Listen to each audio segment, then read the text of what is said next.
नमस्कार सभी को, मैं Navneet Gautam's classes of physics में आप सभी का स्वागत करता हूं। तो मैथमेटिकल फिजिक्स में आपका चैप्टर चल रहा है ग्रेडियंट, डाइवर्जेंस एंड कर्ल। तो लास्ट लेक्चर में मैंने आपको एग्जाम्पल्स कराए थे और डायरेक्शनल डेरिवेटिव के एग्जाम्पल्स हम लोग कर रहे हैं। ठीक है, तो आइए एक एग्जाम्पल है आपका एग्जाम्पल नंबर 22। इसमें लिखा है फाइंड द डायरेक्शनल डेरिवेटिव। बिल्कुल आसान सा और इंटरेस्टिंग एग्जाम्पल है ये। और आप डायरेक्शनल डेरिवेटिव कैसे निकालते हैं इसके बहुत तरीके के क्वेश्चंस मैंने आपको करा दिए हैं, तो उससे आप अच्छे से सीख गए होंगे। तो डायरेक्शनल डेरिवेटिव निकालना है 1/r का। ठीक है, किसका? 1/r का। और किस डायरेक्शन में? इन the direction of vector r। और वेक्टर r दे रखा है, तो 1/r क्या दे रखा है आपको? फंक्शन दे रखा है। ठीक है, तो यानी 1/r क्या है? आपका फंक्शन है। फंक्शन आप समझते हैं क्या होता है। ठीक है, वेक्टर r, यहाँ पर वेक्टर है और यहाँ पर वेक्टर नहीं है। ठीक है, इसमें कोई भी समस्या आपको नहीं होगी।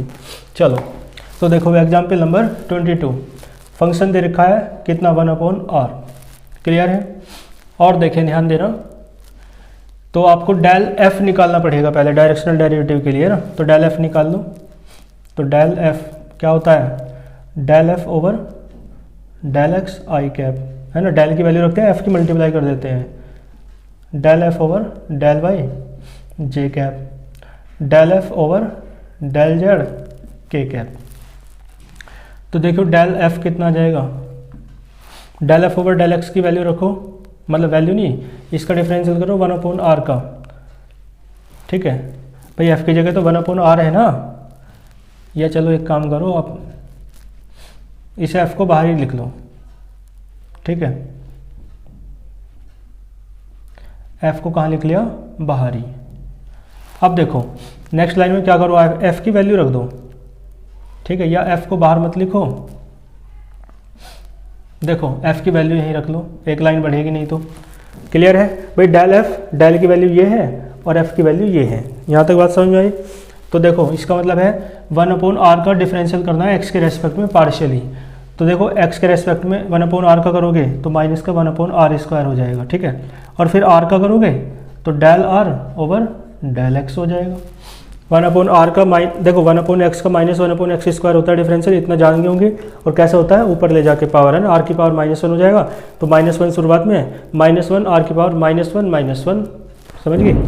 तो यानी -r की पावर -2 यानी -1/r² हो जाता है डिफरेंशियल, है ना। बेसिक बातें हैं, समझते होंगे आप। फिर y के रेस्पेक्ट में करो, क्या हो जाएगा? माइनस का 1/r² और ये del r over del y, क्योंकि पहले 1/r का करा फिर r का करा। और फिर देखो यहाँ क्या आएगा? माइनस का 1/r² और ये del r over del z। देखो कॉमन आ रहा है, कुछ कॉमन आ रहा है, माइनस के 1/r²। कॉमन आ गया। Del r over del x, del r over del y और del r over del z, ये बचेगा।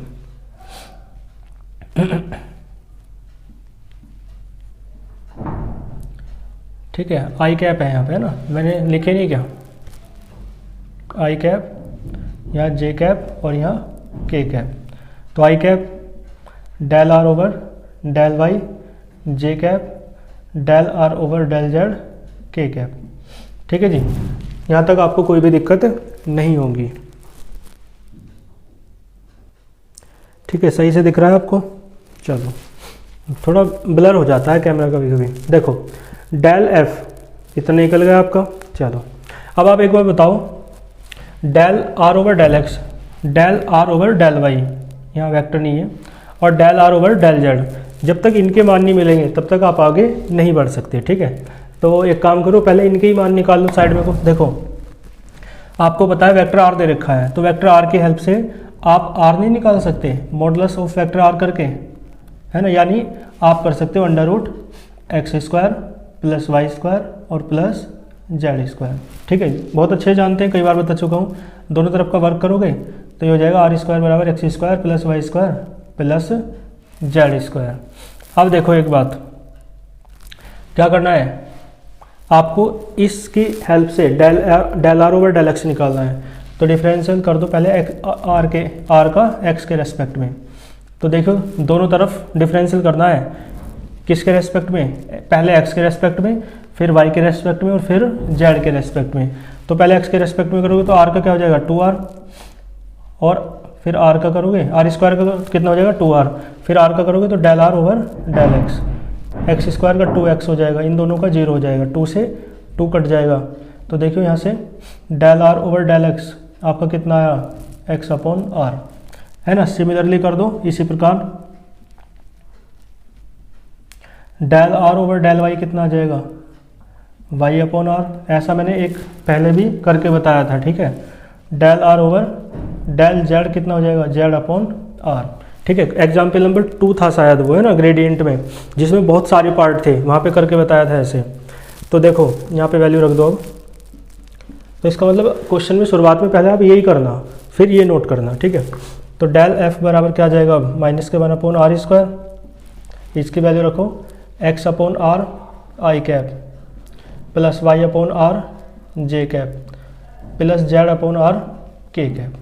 कॉमन देखो क्या आ रहा है, यहाँ से कॉमन ले लो 1 अपॉन r, ठीक है। तो 1 अपॉन r कॉमन आ जाएगा,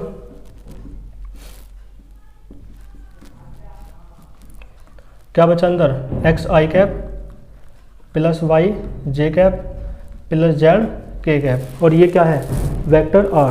तो इसका मतलब है डेल f आपका किसके बराबर हो गया माइनस का vector r upon r cube, ठीक है। और शायद ये प्रूफ कराया भी हो वहाँ पे, है ना, वो जो एग्जाम्पल नंबर 2 था, है ना। लेकिन ये क्वेश्चन है तो इसमें करके दिखा दो, बाकी नहीं तो फॉर्मूले की तरह भी आपको याद रखना है, ठीक है। देखो डेल एफ निकालते हैं, डायरेक्शनल डेरिवेटिव के लिए निकाल दिया, फिर ए कैप भी तो निकालते हैं। अब आगे की बात करते हैं। तो इसने कहा in the direction of vector R, तो वेक्टर आर तो दे रखा है, आपको आर कैप निकालना है। Vector R upon modulus of vector R करके निकल जाएगा आर कैप। तो वेक्टर आर की वैल्यू रख दो, क्या है X I cap plus Y J cap plus Z K cap, और मॉडुलस ऑफ वेक्टर आर ये तो आर है, मॉडुलस हटा दो बस इसका, है ना। इसकी वैल्यू भी रख सकते हो लेकिन ज़रूरत नहीं है, ऐसे ही रहने दो। आर कैप निकल गया तो डायरेक्शनल डेरिवेटिव निकाल लो। डायरेक्शनल डेरिवेटिव देखो क्या आ जाएगा, आपको पता है D F upon D S बराबर क्या होता है del F dot A cap, लेकिन यहाँ ए कैप की जगह क्या है आर कैप, क्लियर है। तो डी एफ अप मैं डेल बोलता हूँ कैसे, D F upon D S बराबर डेल एफ। डेल एफ की वैल्यू देखो माइनस का vector R upon R cube और डॉट आर कैप है ना। ये देखते हैं आंसर किस तरीके से दे रखा है, उसी तरीके से लिख देंगे। एग्जाम्पल नंबर 22, हाँ ठीक है। देखो तो आर कैप का मान यही वाला रख रखा है वेक्टर आर अपॉन आर करके, ठीक है। वेक्टर आर अपॉन आर करके रख रखा है, तो इसकी भी कोई आवश्यकता नहीं है, ठीक है। वेक्टर आर अपॉन आर बस इतना है ना। तो आर कैप का मान रख दिया। अब देखो यहाँ क्या आ जाएगा, तो D F upon D S बराबर कितना आ जाएगा माइनस का वेक्टर, देखो माइनस का वेक्टर आर का स्क्वायर हो जाएगा, है ना। माइनस तो है ही, साथ में वेक्टर आर भी तो 2 बार आ रहा है, तो माइनस का वेक्टर आर का स्क्वायर अपॉन आर की पावर 4, ठीक है। यही आपका आंसर होगा, ठीक है। यहाँ तक आप नोट कीजिए, क्लियर है। थोड़ा और आगे बढ़ा रखा है। देखो मैंने एक बात आपको बताई थी, कहाँ को लिखूँ, चलो यहीं लिख देते हैं, ना। मैंने बताया था किसी भी वेक्टर का स्क्वायर हो या उसके मॉडुलस का स्क्वायर हो, दोनों कैसे रहते हैं बराबर। तो यहाँ से ये वाली बात इन्होंने लगा रखी है, देखो कैसे। ये वेक्टर आर स्क्वायर है तो इसे आप लिख सकते हो आर स्क्वायर। मैंने बताया किसी भी वेक्टर का स्क्वायर हो या उसके मॉडुलस का स्क्वायर हो बराबर हो जाता है। तो वेक्टर का स्क्वायर उसके मॉडुलस का स्क्वायर, उसका मॉडुलस यानी मॉडुलस लगते ही वेक्टर हट जाता है, ठीक है। फॉर्मूला देखो क्या था, मैं लिख दूं, ये था किसी भी वेक्टर के मॉडुलस का स्क्वायर, है ना, ये होता है, यानी वेक्टर का स्क्वायर हो या उसके मैग्नीट्यूड का स्क्वायर हो, ठीक है, तीनों बराबर होते हैं। तो इसके स्थान पे क्या लिख लिया आपने, वेक्टर आर स्क्वायर की जगह आर स्क्वायर, है ना, साइड में लिख देना, बिकॉज ये कारण ये है। आर की पावर 4 को R square into R square लिख दो, एक कट जाएगा, तो D F upon D S कितना आएगा, माइनस के 1/r²। ठीक है, यही आपका आंसर है। क्वेश्चन अच्छा है, यहाँ तक नोट कीजिए। चलते हैं आगे। आइए इसके बाद चलते हैं एग्जाम्पल नंबर 23 पर। ठीक है, आप अच्छे से देख पा रहे होंगे। देखो, इसने कहा फाइंड द डायरेक्शनल डेरिवेटिव, तो डायरेक्शनल डेरिवेटिव निकालना है, और किसका, फॉलोइंग का। क्वेश्चन को मैंने थोड़ा सा बदल दिया है, दोनों के अलग अलग लैंग्वेज दे रखी थी। तो दो पार्ट हैं, एक बार तो ये दे रखा है, एक बार ये दे रखा है फंक्शन, और आपको डायरेक्शन, जिस डायरेक्शन में निकालना है वो वेक्टर आर सेम दे रखा है। ठीक है, तो पहला पार्ट करते हैं जिसमें एफ किसके बराबर है आपका, 1/r² के बराबर है। ठीक है जी, चलो देखो, f बराबर क्या हो जाएगा, 1/r²। क्लियर है, तो आपको डेल f निकालना पड़ेगा डायरेक्शनल डेरिवेटिव के लिए, तो आप डेल f निकाल दो। देखो डेल f यानी डेल, हाँ एक बात सुनो, डेल f निकालना है ना, तो डेल f का एक फॉर्मूला होता है, उसे हम लगाएंगे। तो ध्यान देना, डेल f का फॉर्मूला लगा दें, या फिर एग्जाम्पल नंबर 22 की तरह वो लंबा सा प्रोसेस करना पड़ेगा, तो उससे अच्छा है डेल f का फॉर्मूला लगा दो। क्या होता है फॉर्मूला, डेल f का फॉर्मूला होता है f डैश, है ना, यानी इसका तो डेल हो गया, डिफरेंशियल हो गया, साथ में अब क्या आएगा, डेल r, ये फॉर्मूला होता है। ठीक है, इसे आप ऐसे भी कह सकते हैं, del F R, F dash R del R, यानी f जो है ना वो किसका फंक्शन है, f जो है वो किसका फंक्शन है, r का। ठीक है, क्लियर है, ये फॉर्मूला होता है। क्वेश्चन एग्जाम्पल नंबर 2 में पहला पार्ट का फॉर्मूला यही है, आप देख सकते हैं। ठीक है, चलो, और साथ में मैं आपको बता दूं, डेल r जो होता है, जो डेल r होता है वो होता है वेक्टर r अपॉन r। ठीक है, ये भी होता है, ये देख लो, ये सेकंड वाला है एग्जाम्पल नंबर 2 का। तो डेल f बराबर क्या हो जाएगा, r मत लिखो, फंक्शन r का है ही f डैश r का मतलब पता है क्या है, यानी इसका डिफरेंशियल करना है। f डैश r का मतलब ये है, तो इस f डैश r की वैल्यू साइड से निकाल लो। f डैश r का मतलब है कि डेल वो मतलब डेल निकालना है किसका, डिफरेंशियल करना है किसका, इस फंक्शन का।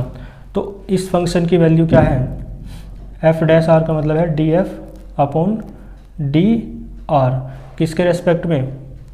ठीक है, इसका मतलब ये है डिफरेंशियल, और f की वैल्यू रख लो d अपॉन dr, f की वैल्यू क्या है, 1/r²। तो इसका डिफरेंशियल करोगे तो r की पावर -2 हो जाएगा ऊपर जाके, तो यह आ जाएगा -2/r³। ठीक है, कर लेना आप, यही आएगा, देख लेना। तो इसकी वैल्यू रख दो, क्या आएगी, -2/r³। और डेल r क्या है, वेक्टर r अपॉन r। तो आपका जो डेल f निकल के आया ना, वो आपका निकल के आ गया -2 वेक्टर r अपॉन r⁴। ठीक है जी, अब बस आपको वेक्टर r की हेल्प से एक ऐप निकाल देना है। ठीक है, जब अच्छे से दिख रहा होगा, आगे देखो, क्लियर है। तो अब निकाल देते हैं r कैप यानी एक ऐप। तो एक ऐप यहाँ पर किसके बराबर लेंगे, r कैप के, क्योंकि वेक्टर r दे रखा है, और ये होता है वेक्टर r अपॉन r। ठीक है जी, तो बस अब क्या निकाल दो, डायरेक्शनल डेरिवेटिव निकाल दो। डायरेक्शनल डेरिवेटिव कैसे निकल जाएगा, फॉर्मूला आप जानते हो, df upon ds del f dot A cap. तो डेल f की वैल्यू ये रही, -2 vector r upon r⁴ dot A cap की जगह वेक्टर r अपॉन r। तो df अपॉन ds निकल जाएगा आपका, यह जाएगा vector r dot vector r, है ना, वेक्टर r² लिख सकते हो, और ये जाएगा r⁵। मैंने बताया था किसी भी वेक्टर का स्क्वायर यानी उसके मॉडुलस का स्क्वायर एक ही बात है। तो वेक्टर हटा के लिख लो, तो df अपॉन ds जो आया ना आपका, वो आ जाएगा, 2 पावर कट जाएगी, -2/r³। ठीक है, -2/r³। ठीक है, यही इसका आंसर है, इसमें कोई भी दिक्कत आपको नहीं होगी। यहाँ तक नोट कीजिए, फिर इसका सेकंड पार्ट करते हैं। ठीक है जी, देखो एग्जाम्पल नंबर 2 भी इसी की हेल्प से कर लेते हैं। एग्जाम्पल नंबर 2 में 2 की जगह क्या आ जाएगा बस, मतलब एग्जाम्पल नंबर 23 के सेकंड पार्ट में 2 की जगह क्या आ जाएगी, n पावर है। बस इतना करेक्शन करते चलो, जहाँ 2 है वहाँ n आ जाएगा। यहाँ देखो यहाँ n आ जाएगा, ठीक है। तो r की पावर -n, ठीक है ना, तो इसका डिफरेंशियल कर लो। r की पावर -n का करोगे तो देखो -n तो रहेगा शुरुआत में, और r की पावर -n है और 1 घट जाएगा, तो इसका डिफरेंशियल आ जाएगा -n/r की पावर n+1, ठीक है। घात नीचे आके प्लस की हो जाएगी। तो इसकी जगह आप क्या रख सकते हो, यहाँ पे आप रख सकते हो माइनस का n/r की पावर n+1, ठीक है जी। तो ये कितना आ जाएगा, माइनस का n है ना अपॉन r की पावर n+2 हो जाएगी। यहाँ पे 1 है ना, तो r की पावर n+1 +1 तो n+2 और वेक्टर r, ठीक है। बस n की जगह, वो 2 की जगह क्या हो रहा है n। यहाँ देखो यहाँ सब कुछ सारा सेम रहेगा और यहाँ पर वैल्यू रख देनी है बस ये वाली, माइनस का क्या है n, r की पावर कितनी है n+2, ठीक है जी। वेक्टर r है ये रहा,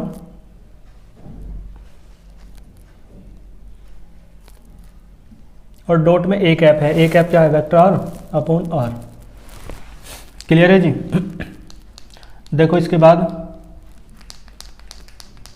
ध्यान देना, r.r ये हो जाएगा माइनस का n अपॉन, यहाँ भी 1 r की पावर n+3 हो जाएगा बटे में, तो और r.n ये हो जाएगा वेक्टर r का स्क्वायर, तो माइनस का n r² लिख लो इसे, और इसे r की पावर n+1 कर लो और इंटू n² r² कर लो, है ना,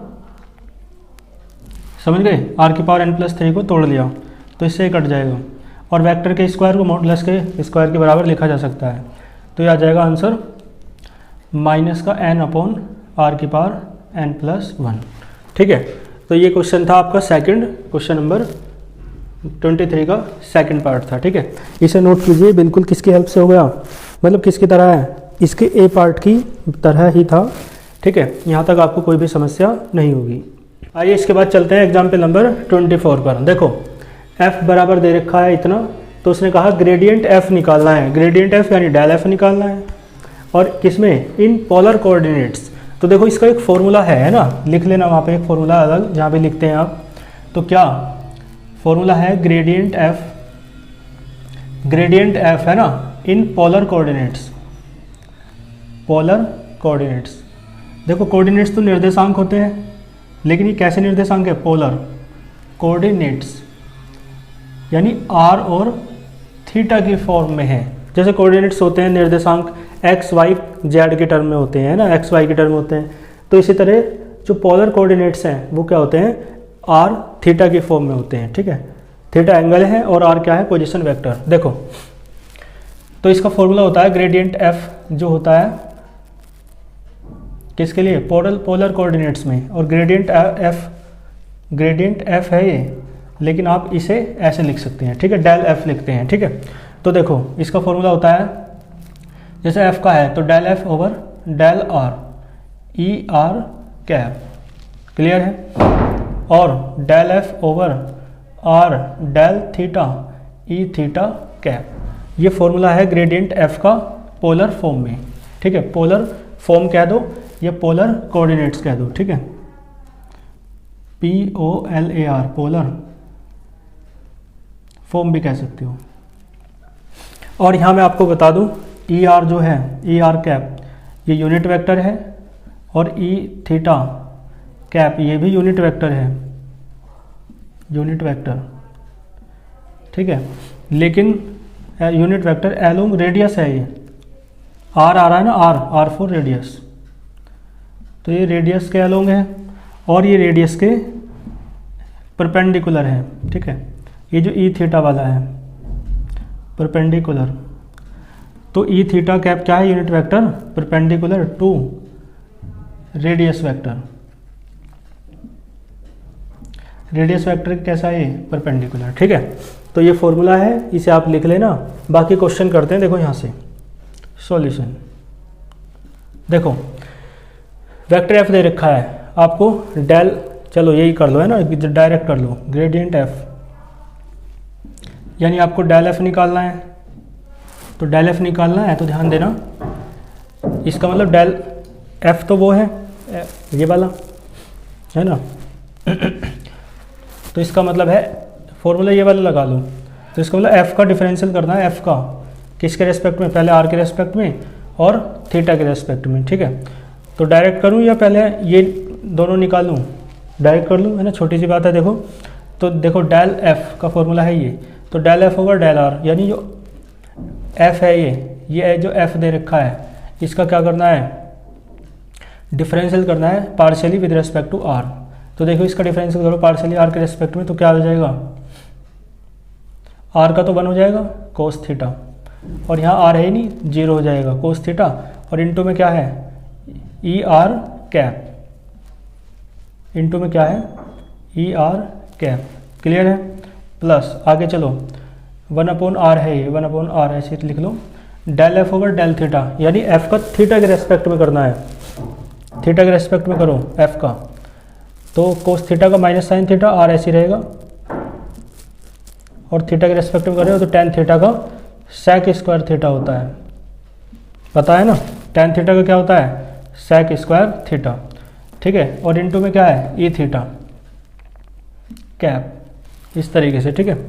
तो बस यही आंसर हो जाएगा, या आर के अंदर मल्टीप्लाई कर रखी होगी, आंसर मैच कर लेते हैं, ठीक है, यही आंसर है, आर के अंदर मल्टीप्लाई भी नहीं कर रखी है। क्या है cos theta E are cap plus 1/r minus R sine theta plus sec square theta into E theta cap, ठीक है जी, यही इसका आंसर है। तो एक लाइन का क्वेश्चन था ये तो, ठीक है, बस फॉर्मूला लगाना है ये वाला, बाकी आप इसे और इसे अलग निकाल सकते हैं, फिर वैल्यू रख दो, बात वही है। तो ये था आपका एग्जाम्पल नंबर 24, ठीक है।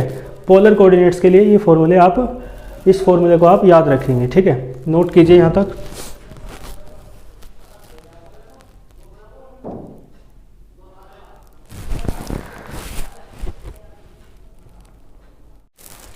ठीक है, तो इसके बाद देखो एक्सरसाइज के कुछ क्वेश्चंस मैं आपको घर से दे रहा हूँ, और ये क्वेश्चन कौन सा क्वेश्चन किसकी तरह है ये सब मैंने आपके सामने लिख दिया है।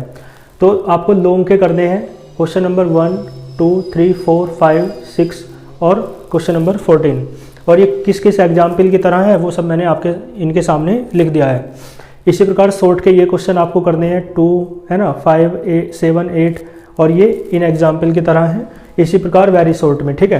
तो इन क्वेश्चंस को आप अच्छे से कर लेना, क्योंकि ऐसे क्वेश्चंस एग्जाम्पल्स ये भी मैंने आपको करा रखे हैं, तो आप इन्हें आसानी से थोड़ी से प्रयास से ही कर सकते हैं, ठीक है। बाकी कोई क्वेश्चन नहीं होगा तो आप मुझे कमेंट बॉक्स में बता सकते हैं या व्हाट्सएप वगैरह पर बता सकते हैं, ठीक है। तो ये आपका होमवर्क है, इसे आपको घर से करना है। आज के लेक्चर में इतना ही रखते हैं, फिर मिलते हैं नेक्स्ट लेक्चर में। इन क्वेश्चंस को आप अच्छे से कर लेंगे, है ना। अच्छे से पढ़ते रहिए, ऑल द वेरी बेस्ट।